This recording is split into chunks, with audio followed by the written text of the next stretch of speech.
আসসালামু আলাইকুম বন্ধুরা, আশা করি সকলে ভালো আছেন। আলহামদুলিল্লাহ আমিও ভালো আছি।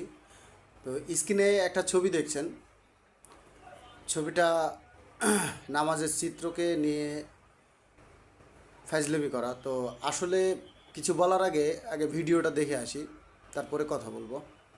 দেখুন শয়তানি কিভাবে লারে।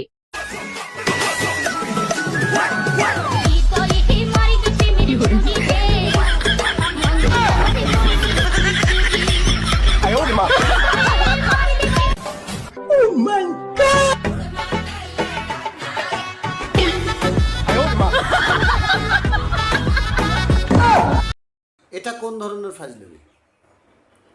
এই যে নামাজকে নিয়ে ব্যঙ্গ করা, এটা কোন ধরনের ফাজলামি?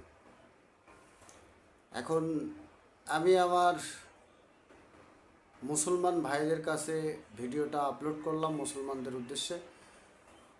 আপনাদের মতামত, ওদের কী হওয়া উচিত বা কী বলা উচিত, সেই মতামতটা আপনারা কমেন্ট বক্সে অবশ্যই কমেন্ট করবেন।